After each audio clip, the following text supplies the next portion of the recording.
औज़ुबिल्लाहिमिनश्शैतानिर्रजीम बिस्मिल्लाहिर्रहमानिर्रहीम। अस्सलाम वालेकुम प्यारे बच्चों, मेरा नाम बुशरा रानी है और मैं जमात चहारों की उर्दू की टीचर हूँ। प्यारे बच्चों, आज मैं आपको आपकी किताब पर मौजूद सबक नंबर 5 कौमी हीरो की पढ़ाई और वजाहत करवाऊँगी। नए अल्फाज की तरफ आते हैं। दरेख, इनकार, महाज, लड़ाई की जगह, जोहर, कमाल, आँच, नुकसान, फ़ाइज़, तकर्रुर। पढ़ाई और वजाहत। ठीक है बच्चों, ऐसा शख्स जो अपने मुल्क पर अपनी जान और माल कुर्बान करने से इनकार ना करे और बहादुरी से मुकाबला करे, वो कौमी हीरो कहलाता है। आज हम पाकिस्तान के जिस अजीम कौमी हीरो के बारे में पढ़ेंगे उसका नाम है कैप्टन राजा मोहम्मद सरवर शहीद। राजा मोहम्मद सरवर रावलपिंडी के एक गांव ज़िला संगूरी में पैदा हुए। आपके वालिद का नाम राजा मोहम्मद हयात ख़ान था और वो बरतानवी फ़ौज में मुलाजमत कर चुके थे। मोहम्मद सरवर शहीद ने मैट्रिक तक तालीम हासिल की, लेकिन अंग्रेज़ों ने मुसलमानों पर अच्छी मुलाजमत के दरवाज़े बंद कर दिए थे। 1944 में तरबियत मुकम्मल करने के बाद राजा मोहम्मद सरवर सेकंड लेफ्टिनेंट बन गए। तकसीम पाकिस्तान के बाद आप पंजाब रेजिमेंट में बतौर कैप्टन काम करने लगे। ठीक है, ये तो इनके बारे में कुछ इन्फॉर्मेशन थी, मालूमात थी। आइए अब हम उनकी बहादुरी के अजीम कारनामे के बारे में पढ़ते हैं, जिसकी वजह से उनको निशान हैदर मिला। 1948 में हिंदुस्तानी अफवाज ने कश्मीर पर अचानक हमला कर दिया और एक अहम फ़ौजी मकाम पर कब्ज़ा कर लिया। पाक फ़ौज ने फौरी तौर पर 2 पंजाब रेजिमेंट को दुश्मनों के मुकाबले के लिए कश्मीर भेजा। राजा मोहम्मद सरवर उस वक्त रावलपिंडी में सिग्नल यानी पैगाम रसानी की तरबियत पा रहे थे। कोर्स के मुकम्मल हो जाने पर फ़ौरन अपने अफसरान से जंग में शिरकत की दरख्वास्त की। बड़ी मुश्किल से उनको महाज पर जाने की इजाज़त मिली। महाज लड़ाई की जगह। वहाँ पहुँचते ही उन्हें पैगाम रसानी का काम सौंपा दिया गया, उनके हवाले किया गया। 27 जुलाई 1948 को सुबह 3:30 बजे मोहम्मद सरवर की बटालियन को उड़ी के महाज पर अपनी बहादुरी के जौहर कमालात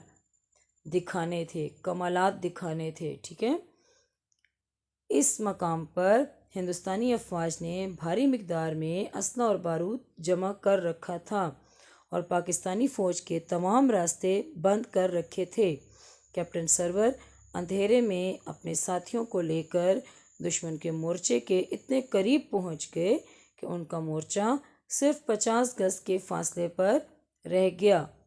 जो ही दुश्मनों को उनके करीब आने का पता चला, उन्होंने मशीन गनों और तोपों से फायरिंग शुरू कर दी। इसके नतीजे में कई जवान शहीद हो गए, यानी पाकिस्तानी फ़ौज के कई जवान शहीद हो गए और बहुत से बुरी तरह ज़ख्मी हो गए। कैप्टन सरवर अगर बुज़दिल होते तो जान बचाने के लिए पीछे लौट आते, लेकिन वो बहुत बहादुर थे। आगे ही बढ़ते चले गए, यहाँ तक कि दुश्मन का मोर्चा उनसे सिर्फ 20 गज दूर रह गया। इस मोर्चे के इर्द गिर्द दुश्मन ने कांटेदार तार बिछाई हुई थी। कांटेदार तार, ये पिक्चर आपको साथ नज़र आ रही है। कैप्टन सरवर ने अपने साथियों को दुश्मन पर दस्ती बमों और मशीन गनों की गोलियां बरसाने का हुक्म दिया, यानी उन्होंने भी फायरिंग करने का हुक्म दिया कि लगातार फायरिंग करते रहो।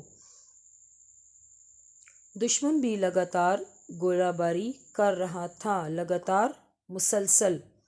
अचानक एक गोली कैप्टन सरवर के दाएं कंधे में लगी। दायां سیدھا ہاتھ جو ہوتا ہے سیدھا کندھا، جس سے ان کا دایاں ہاتھ بیکار ہو گیا۔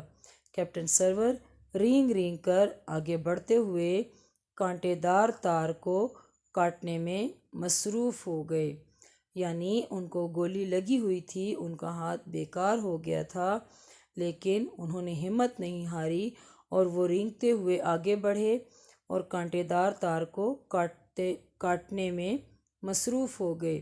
اتنے میں باقی ساتھی بھی رینگ کر وہاں پہنچ گئے۔ ابھی وہ چند گز کے فاصلے پر تھے کہ دشمن نے اتنی گولیاں برسائیں کہ ان کا سینہ چھلنی چھلنی ہو گیا، یعنی ان کا سینہ ان گولیوں کی وجہ سے سوراخ سوراخ ہو گیا اور کیپٹن راجہ سرور شہید ہو گئے۔ تاہم ان کے ساتھیوں نے ان کی وجہ سے پہاڑی مورچے پر قبضہ کر لیا۔ اڑی کے پہاڑی مورچے پر پاکستانی جھنڈا لہرانے لگا۔ اس عظیم قربانی پر انہیں پاکستان کے سب سے بڑے فوجی اعزاز نشان حیدر سے نوازا گیا۔ اس کہانی سے ہمیں یہ سبق ملتا ہے پیارے بچوں کہ ہمیں بھی اپنے پیارے وطن پاکستان سے اسی طرح سے محبت کرنی چاہیے اور اعلیٰ تعلیم حاصل کر کے اپنے ملک کی ترقی میں اہم کردار ادا کرنا چاہیے تاکہ ہمارا ملک دن دگنی رات چگنی ترقی کرے۔ پیارے بچوں، میں امید کرتی ہوں کہ آپ کو سبق نمبر 5 قومی ہیرو اچھے طریقے سے سمجھ آ گیا ہوگا۔ انشاءاللہ اس کے حصہ دوم جس میں اس کا مشقی خاکہ یعنی مشقی کام کرواؤں گی۔ شکریہ، اللہ حافظ۔